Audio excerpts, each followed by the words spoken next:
बोलिए श्री प्राणनाथ की जय।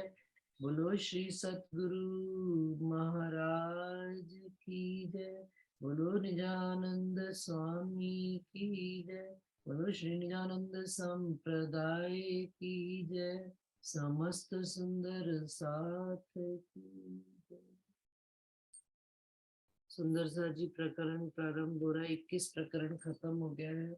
श्री महामति कहे महबूब की जेती अर्श सूरत, सो सब बैठी कदमों तले अपनी ये निस्बत, अपनी ये निस्बत। प्रकरण 21 चौपाई 1446।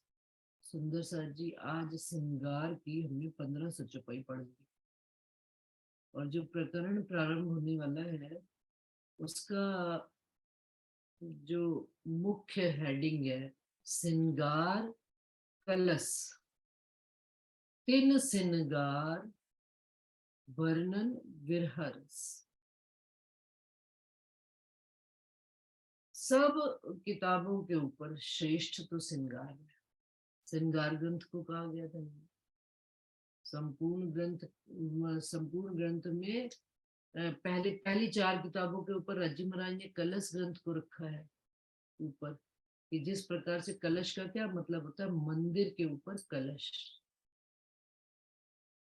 और फिर परिक्रमा में आता है तीन कलश के ऊपर ध्वजाधर, कि उन्होंने रास प्रकाश खटरुकी और कलश, कलश ग्रंथ को उन्होंने रास प्रकाश खटरुकी के ऊपर रख दिया कि अब इसके ऊपर मंदिर जब बन जाता है तो मंदिर के ऊपर जब कलश चढ़ा दिया जाता है तो अब इसके ऊपर कुछ नहीं है। कलश के ऊपर मतलब समाप्ति। 2 फ्लोर 3 फ्लोर 4 फ्लोर जितना भी है कलश लास्ट में चढ़ा है,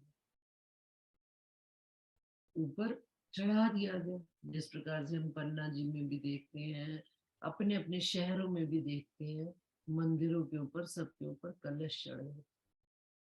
कलश का मतलब बस समाप्ति, अब इसके ऊपर कोई और बात नहीं है।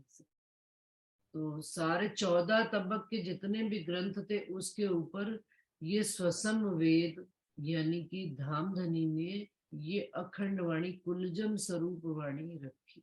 और अब इस तीन बातून का बातून, तीन का भी बातून वर्णन हुआ। तो 14 तबक के ऊपर उन्होंने ये स्वसम वाणी आवेश स्वरूप से उतरी वाणी राज्य महाराज ने कुलजम स्वरूप रखा, पांचवा वेद। और इस वेद में भी सबसे पहले उन्होंने रास प्रकाश खटुती और कलश। तो कलश उन्होंने अब इसी ग्रंथ में उन्होंने सब इन 4 ग्रंथों के ऊपर चौथा ग्रंथ ये रखा, कलश। कलश की वाणी वेद और कतेव दोनों का समन्वय करके उन्होंने एक निजानंद संप्रदाय, एक शिवजी साहिब जी सनंद में मोहर लगा दी और उन्होंने कलश रख दी। कलश के ऊपर भी एक चीज और सुंदर साजी लगाई जाती है, पताका फहराई जाती है। निजानंद संप्रदाय की हमने देखा होगा झंडा फहराया जाता है, लाल रंग का झंडा जिसपे शिवजी साहिब जी का पंजा यूं होता है बना हुआ। तो वो पताका शिवजी साहिब जी ने वाणी में उन्होंने कहा तिन ऊपर ध्वजा धर। कौन सी ध्वजा उन्होंने धर दी? ध्वजा उन्होंने निजानंद की निज सुख की परिक्रमा ग्रंथ को रखा। 7 ग्रंथ जो है पूर्ण पूर्ण परम धाम के ही उतरे, तो उस पर उन्होंने तिन पर ध्वजा धरु तिन थे रहित।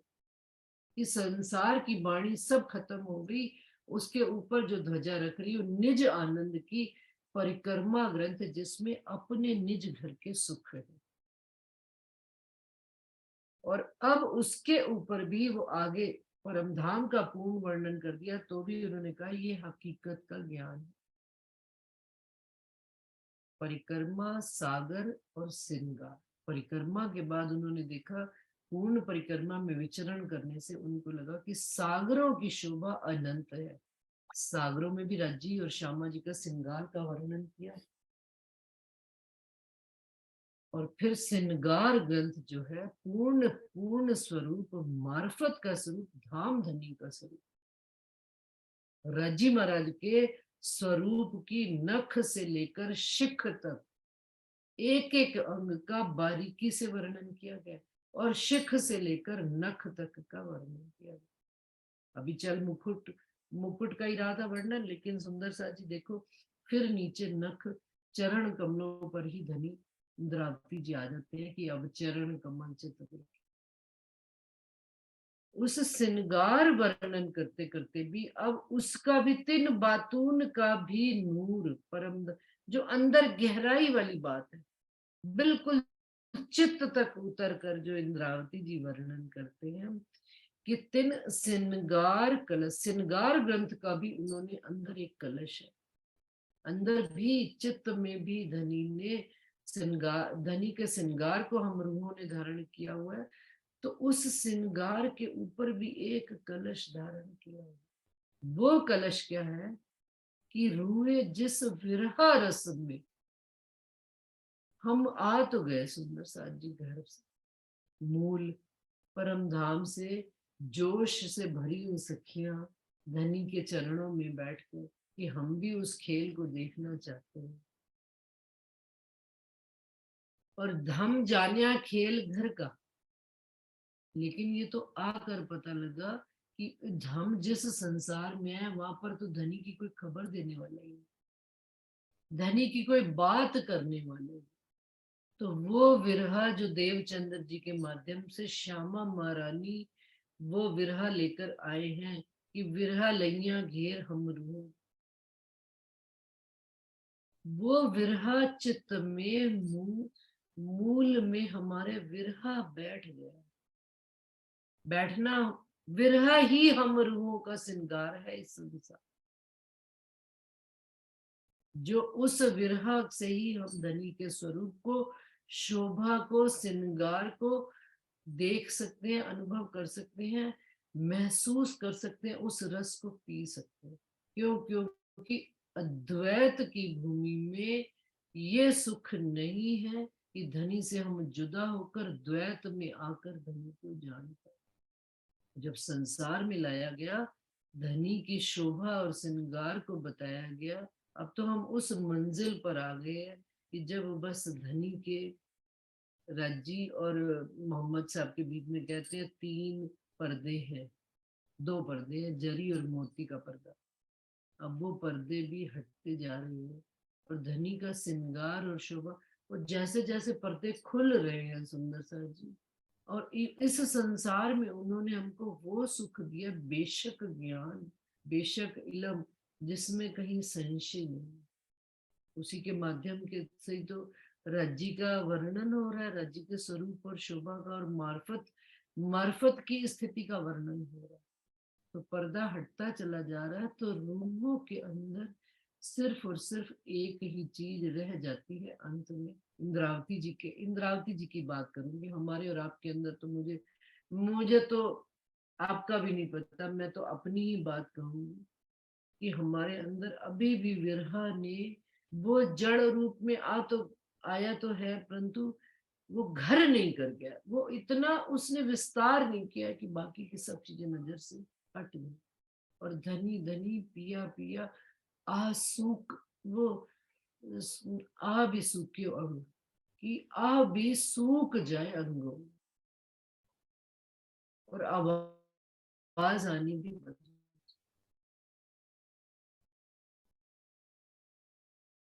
वो विरह नहीं आया। उस विरह का वर्णन धनी हमको इस प्रकार में कर रहे हैं। श्रृंगार कलश तीन श्रृंगार, श्रृंगार कलश तो है ही सारे ग्रंथों के ऊपर, लेकिन उसका भी श्रृंगार क्या है, श्रृंगार का भी श्रृंगार क्या है, कि जिस रूह के अंदर विरहा रस ने श्रृंगार, विरहा कोई श्रृंगार बना लिया अपने, कांटों को ही श्रृंगार बना लिया, धनी के विरह में वो जमीन को ही अपना श्रृंगार, वो उसके लिए सब ये बिस्तर शोभा, गद्देदार पलंग, नींदें नहीं आती उसको, क्यों? क्योंकि उसके लिए धनी की विरह में वो तड़पती है रूह। सुंदर सा जी, मैंने उस दिन एक दिन शायद वर्णन में बताई भी थी बात कि मछली को यदि आप लोगों ने कभी, मैंने तो बाई चांस उस दिन वीडियो खोल रही थी, फोन खोल रही थी, तो उसमें वो कोई वर्णन कर रहा था कि मछलियों का, कि हमको उनको देखकर विरह भी नहीं, हमें दर्द भी, उनके दर्द का एहसास नहीं होता क्या, कि जीवित मछली तो जल से निकाल ही लाते हैं। रजी महाराज परम धाम से हम जीवित मछलियों को ही लाए, और अब उस जल के बगैर, वो कहता है जब वो डाल दी जाती हैं बेचने के लिए, तो उनमें कईयों के अंदर सांस चलती रहती, मरती नहीं, और लोग उस मछली को पकड़ कर ले जाते हैं जिसमें सांस होती है। हम तो जिंदा मछली थी। हमारे अंदर वो स्थिति होनी चाहिए कि सांस भी टूट जाए, सांस भी टूट, आह भी जाए ना, जो सूख जाए धनी के विरह में, और हुक हुक करके श्वास ले। जिस प्रकार से एक जलती हुई लकड़ी होती है, पहले कैसे जल, धू धू धू धू करके जलती है, उसके अंदर फिर अग्नि रह जाती है, फिर उसको दूसरी छड़ी से हाथ लगा के देखा जाता है इसके अंदर अग्नि है कि नहीं, तो देखा भी अभी भी अंदर अग्नि है, तो उसको कभी भी हाथ नहीं लगाया जाता। क्यों? क्योंकि उसके अंदर अग्नि तत्व रह जाता है, वो अग्नि तत्व उसको राख करके ही खत्म करता है। तो वो विरहा, धनी का विरहा जब हमारे अंदर श्रृंगार में, हमारा श्रृंगार ही विरहा हो जाएगा, हमें वो भूख भाग कर बिल्कुल राख ही बना दे वो धनी का संग, तब धनी और हमारे बीच में कोई पर्दा नहीं रहेगा। संग उस अग्नि को महसूस करना है।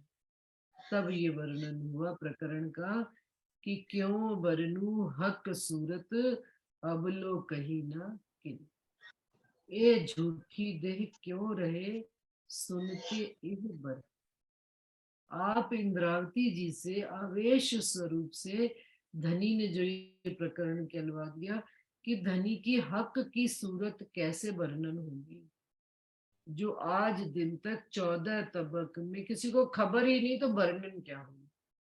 और कोई दौड़ा भी तो कहाँ तक, शून्य से आगे दौड़कर, ये किसने उन्होंने सुनी थी, नरसैया दौड़ा तो कितना इतना हाथ जल गया, शेष ने सुनी, महेश ने सुनी, ये तो ब्रज की लीला का वर्णन है, जबकि सुध नहीं थी, अपने घर की सुध नहीं थी, कहाँ का हम खेल खेलते हैं ये भी पता नहीं था, सिर्फ धनी के साथ प्रेम में रसमगन हो जाया था।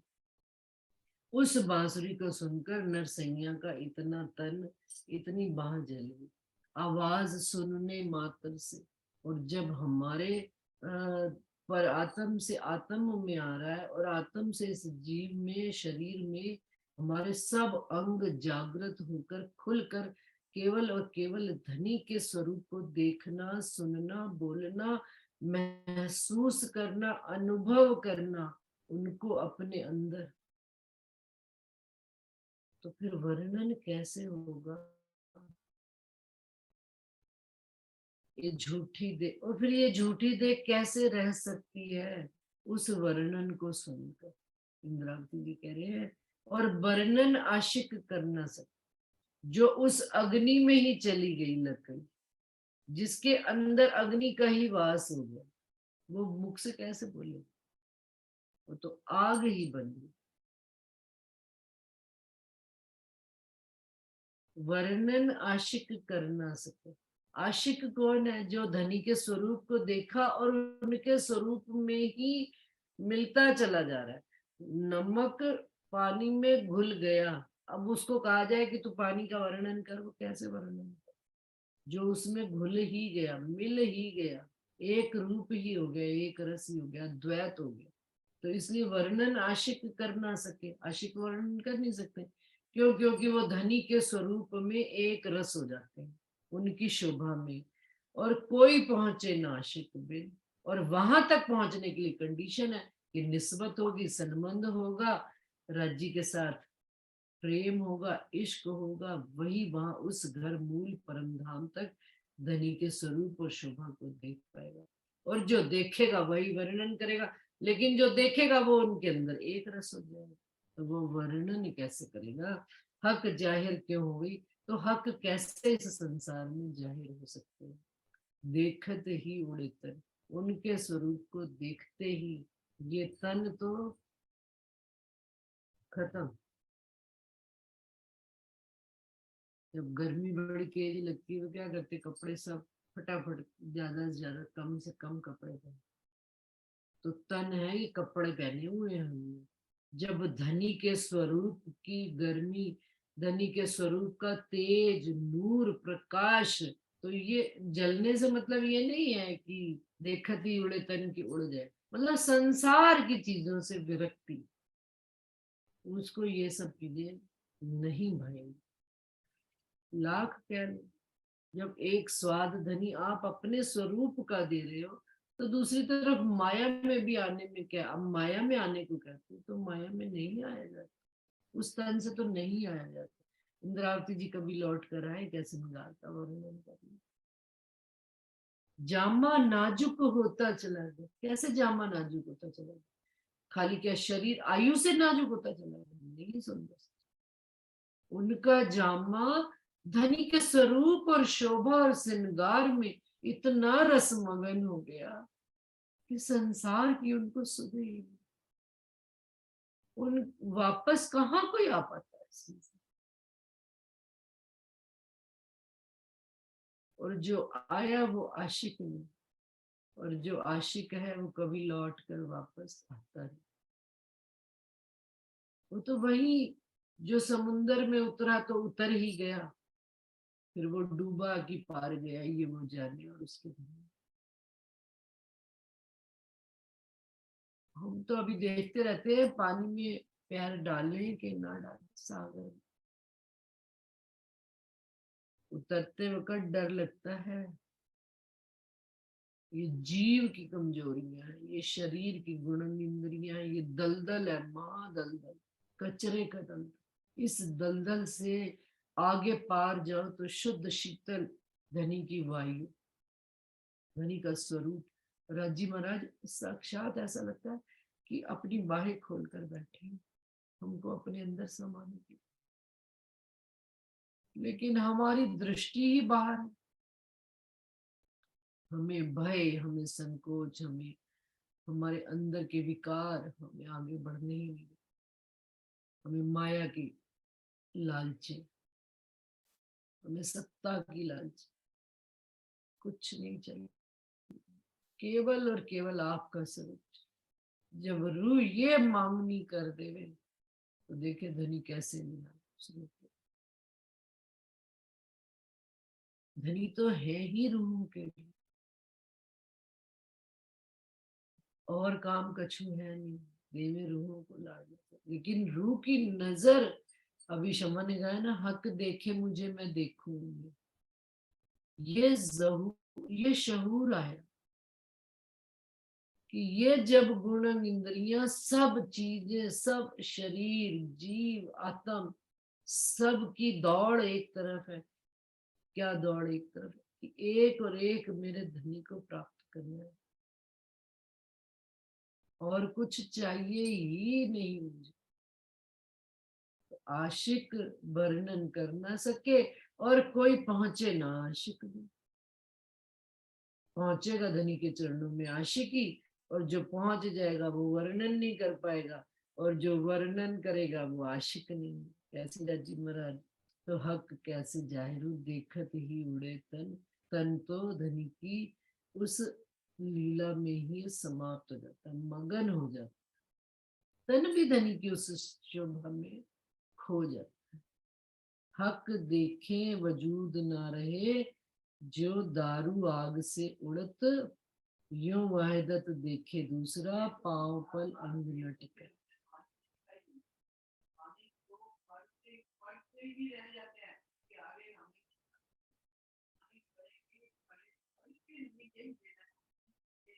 हक देखे वजूद ना, धनी के स्वरूप को देखते देखते वजूद कैसे उड़ जाता है, जिस प्रकार से अग्नि जल रही हो और उसमें दारू डाली जाए, पता ही नहीं लगता कहाँ गिर रहा है, डालते डालते दारू उड़ जाती है।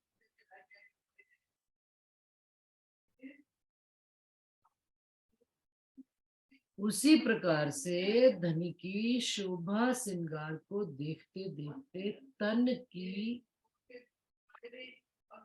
सारे विकार खत्म होते चले। धनी का स्वरूप का विस्तार होता चला जाएगा, गुण इंद्रियों का विस्तार समाप्त, निर्विकार रूप से जो बात आएगी केवल और केवल धनी की ही बात आएगी, कुछ और रह ही नहीं जाएगा। पिया पिया तू ही तू, धनी धनी तू ही, आप ही आप हो जहां, न कुछ और नहीं।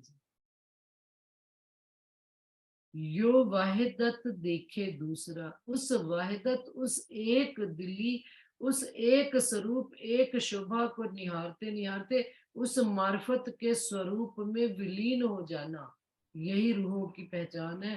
पांव पल अंग न टिकत, बाकी दूसरा अंग तो कोई टिक ही नहीं सकता। शरीर भी उनकी शोभा में इतना लीन हो जाएगा कि उसको भी और कुछ चाहिए नहीं, वो भी केवल और केवल धनी की ही मांगनी करेगा। तभी तो कहते हैं जीव टल होसी आत्म, जो है कि जीव भी भूल जाता है कि मैं इस संसार का जीव हूँ। वो धनी की शोभा में मस्त होकर धनी के ही अंगों में, धनी की ही शोभा में चला जाता है, उन्हीं में ही विचरण करने लगता है और पूरा तन मन जीव क्या कहने लगता है, हम धनी के धनी हैं, मुझे और कुछ दिखता नहीं। शिव जी का स्वरूप, इसीलिए तो कहा जाता है कि उनका तन नहीं रहा था 5 तत्व तक, उनका तो नूरी स्वरूप हो चुका था।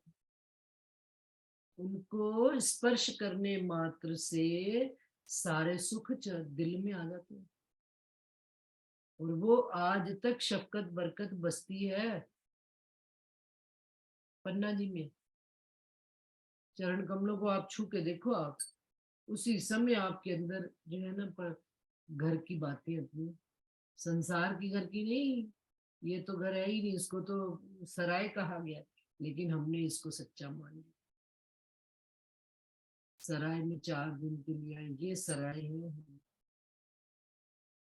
असल असल को देखना है, दूध तो देखा नहीं, देखा ऊपर का फैन, दूध अंदर से रस तो उसका पिया नहीं, तो उस रस को, वो रस क्या है, विरहा रस, उस विरहा में रूहें डूबी हुई जिस दिन, बस विरहा ही धनी के समक्ष खड़ा कर देगा। जिसने विरहा को जागृत कर लिया, जिसने विरहा को अपने अंदर विस्तार दे दिया, धनी के एक दिन समकक्ष खड़े हो ही जाएंगे, धनी हमारे समकक्ष आ ही जाएंगे। हक इश्क आग जोरावर, तिन में मोमिन बसत, वो कहते हैं मोमिनों का वास है आग में। मोमिन उस अग्नि में रहते हैं, अग्नि को ये संसार वाली अग्नि नहीं जो जल जाए, इश्क आग है। इश्क की राह में मोमिन चलते वक्त, 12 मोमिनों का प्रसंग याद है, स्वामी जी ने जब दिल्ली में बाग में इकट्ठे हुए सब मोमिनों के साथ, तो कहा कौन कौन जाएगा, उसमें वर्णन आता अभी तक सामने।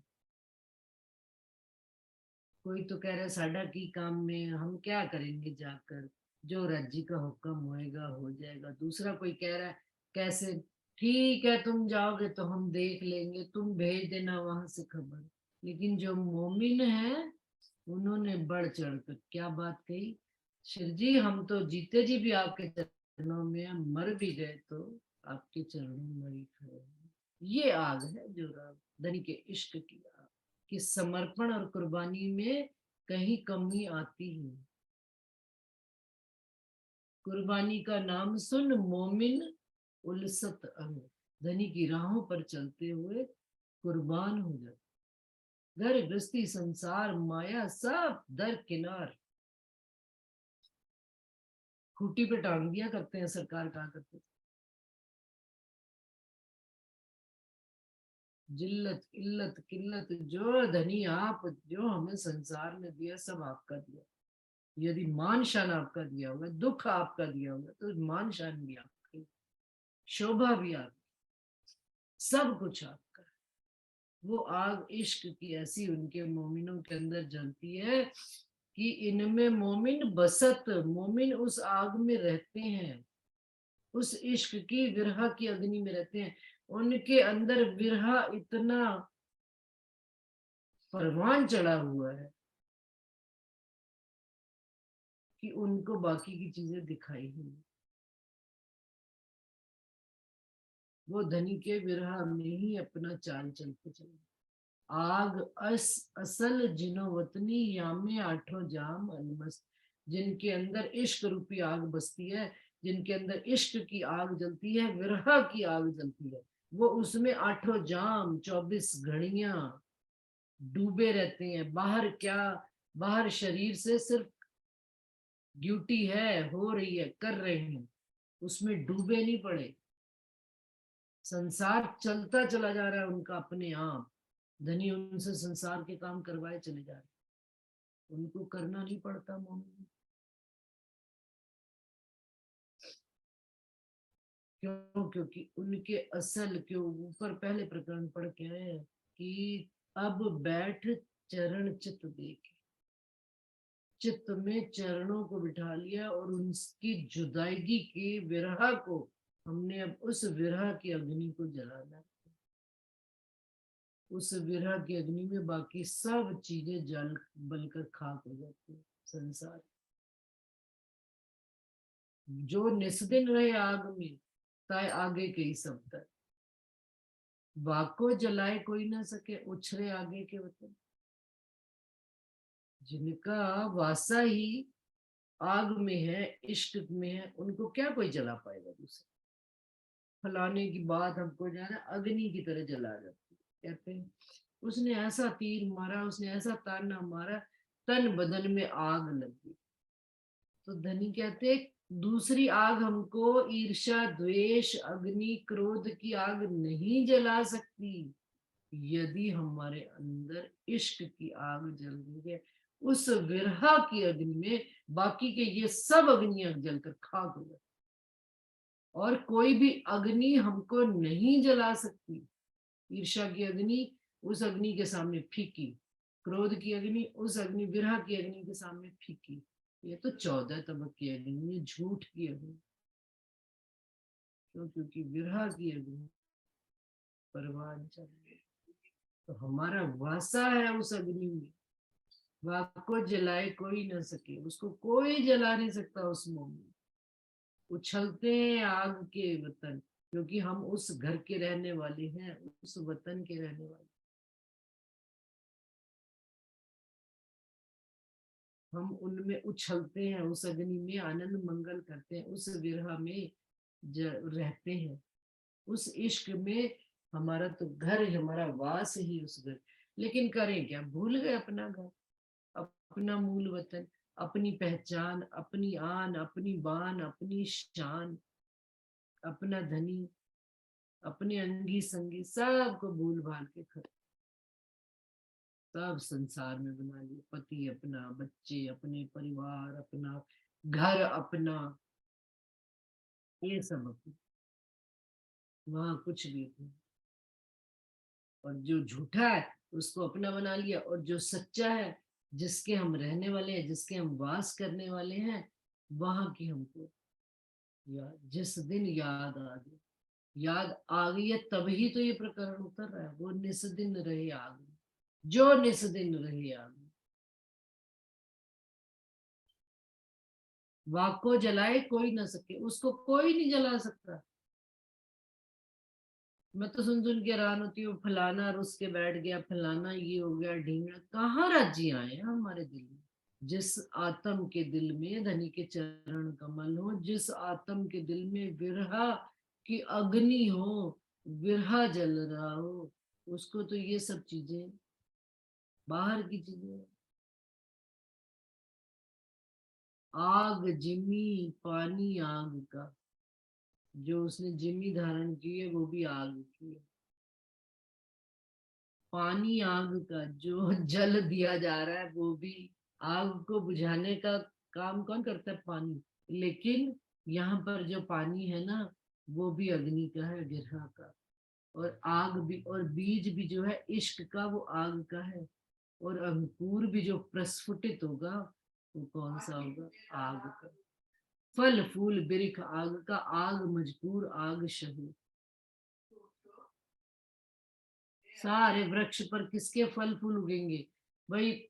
यदि मैंने गुलाब का बीज बोया है तो वृक्ष भी वैसा, गुलाब का कांटेदार, और उस पर फूल भी गुलाब के, पत्ती भी गुलाब की। उस पर मोगरे की तो नहीं पैदा हो सकती।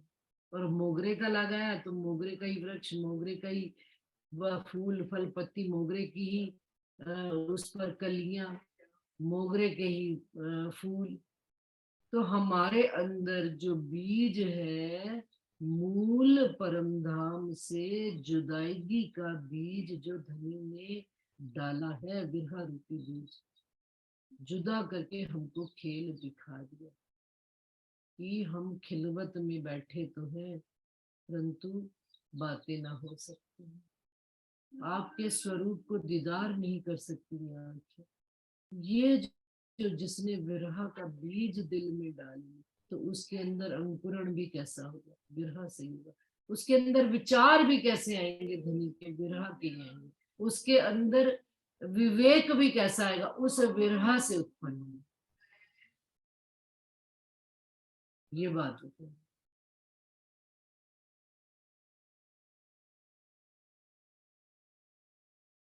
बिरिख मोमिन आग इश्क, और आग इश्क अर्श, सब पीवे आग इश्क रस, दिल आ गई अरस परस। धनी भी क्या है? अब आग का मतलब ये नहीं है कि अग्नि जो जलन जलन पैदा, ये जब आग दिल में आ जाती है तो ये ठंडक पैदा करती, शांति पैदा करती, बेकरारी पैदा करती। शांति तो नहीं कह सकती, संसार के प्रति शांति पैदा करती। बेकरारी किसके प्रति पैदा करती है? धनी के प्रति।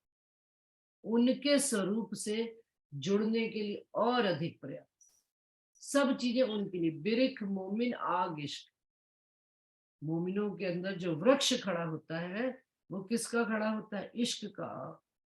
और वो इश्क क्या है? इश्क रूपी आग का वृक्ष खड़ा होगा। और घर परम धाम भी खड़ा होगा, तो किसका? इश्क का ही। सब पीवे आग इश्क रस।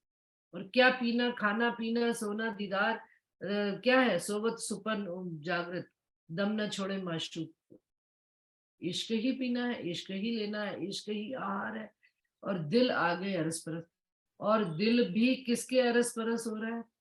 आमने सामने किन के हो रहा है? धनी के ही स्वरूप के सामने अरस परस। उन्हीं से बातें कर रहा है, उन्हीं से ही ले रहा है, उन्हीं से ही दे रहा है। तो विस्तार भी किसका हो रहा है? उस इश्क का ही हो रहा है। सुंदर सा जी आजकल दोबारा से शिवजी साहिब जी का, जो जिनके अंदर शिवजी साहिब जी बसे हुए हैं, उनकी बात में नहीं करती, लेकिन जो तारतम, जो अग्नि कहते हैं ना, ऊपर से तो लग रहा था कि अग्नि बुझ गई है, लेकिन अंदर तो अग्नि है, लकड़ी के अंदर शिवजी साहिब जी की। वो स्वरूप की पहचान है जिनको, वो तो जानते हैं हम धनी से जुड़े हुए हैं। अब जब फिर से वापस से इसका मैं सुंदर सा तो, अरे भाई जिनको पता है सो पता है, जिनको नहीं पता नहीं पता। जो नहीं मानते अब उनसे हम बहस तो नहीं कर सकते, समझाना अपना फर्ज है, माने ना माने, जो श्री कृष्ण जी के ही पीछे पड़े हैं। लेकिन अग्नि जो है, जाहिर किसको करना है, या अपने अंदर हमने किनका स्वरूप धारण करना है? सुंदर सा जी, ये पीछे वाले 7 जो ग्रंथ है, इनमें धनी अभी पूरा पूरा श्रृंगार में पड़ गई, एक एक चीज का वर्णन। 1500 चौपाई पड़ गई, कहीं पर भी श्रृंगार में, धनी के श्रृंगार में नाम तत्व कहीं आए नहीं। हम हक की जात हैं, तो कोई हमसे यदि कहे कि भाई परम धाम में कौन वास करते हैं और परम धाम में और हमारे दिलों में किनका वास है, तो सुंदर साथ जी ये कहने और पूछने की बात नहीं है, ये तो वाणी ही बता रही कि धनी ही हमारे अंदर वास करते हैं। हम हक की ही जात हैं, हम उनके साथ ही अरस परस है, हम वहदत के स्वरूप हैं, हम एक दिली का स्वरूप है। धनी इश्क का स्वरूप है, धनी शब्दों से परे है। बस बात खत्म हो गई। जो माने सो लीजिए, जो ना माने तो तिन करो नसीहत जो। ये अगुओं की लड़ाई। जो अपना भला चाहते हैं, जो अपनी आत्म को आत्म से दृष्टि का इस वाणी का विचार करते हैं, वो स्वयं निर्णय करें, स्वयं पढ़ें, स्वयं मंथन करें, स्वयं विवेक से जागृत हो। तो जिनके अंदर धनी का वास है, धनी के इश्क का वास है, वो आग, उस आग में कोई दूसरी चीज कैसे समाएगी। जितने भी तन होंगे सब जल जाएंगे, वो चाहे 5 तत्व का हो, चाहे कोई सा, चाहे परमहंसों का हो, चाहे संसार का हो। क्यों? क्योंकि एक और एक केवल धनी का विरहा रस जब जागृत हो जाएगा, विरह में धनी के स्वरूप को देखना, उनकी ही शोभा श्रृंगार को दिल में बसाना है। तो बाकी के तो सब अपने आप जल बल कर खाक हो ही रहे। वाणी कह रही है, मैं तो कह नहीं रही, उस आग्नि में सब जल जाता है। ब्रज का स्वरूप, रास का स्वरूप। आगे चलो तो देवचंद्र जी का, आप बैठे हैं उनके अंदर ही, उनका अपना तन नहीं रहा, प्राणनाथ जी के रूप में जाहिर हुए। कहाँ महराज ठाकुर दुनिया जानती है? महराज ठाकुर को तो कोई जानता ही नहीं। महराज ठाकुर तो वो रह गए जामनगर के राजा के पुत्र, खत्म हो गए हवसा में ही। वो तन तो खत्म हो गया था हवसा में। अब तो जो तन है धनी का तन है। धनी जैसा चाहे, जैसा न चाहे, जैसा काम मिले में, ये है धनी का सुख। जिसने इसको नहीं पहचाना तो वो फिर क्या आगे चले। फिर परम धाम में तो फिर ये सब चीजें छूट कर ही जानी आगे। यहाँ का वहां जा नहीं सकता, और वहां का यहाँ जो आएगा तो वो अग्नि यहाँ वाले को सबको खत्म जल बल कर खाक कर। बिरिख मोमिन आग इश्क, और आग इश्क अर्श, सब पीवे आग इश्क रस, दिल आ गई अरस परस। घर मोमिन आग इश्क में, मोमिनों का घर किसमें? इश्क में बसता है। हक अग्नि के पाले, किसके? धनी ने हमको पाला हुआ है। धनी ने उस इश्क रूपी अग्नि में हमको पाल पोस कर बड़ा किया है। सोई इश्क आग दिखाने ल्याए जो माही है।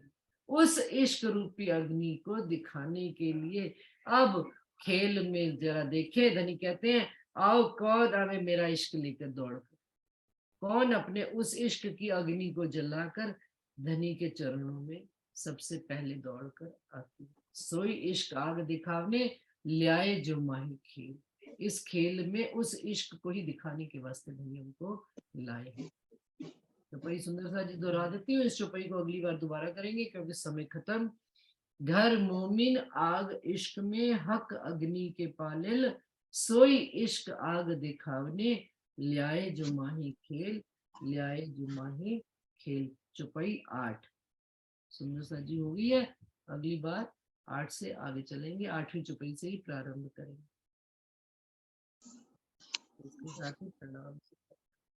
प्रणाम।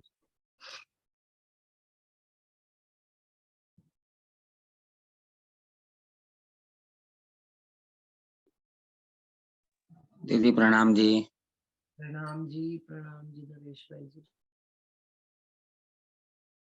सब सुंदर साथ को प्रेम प्रणाम।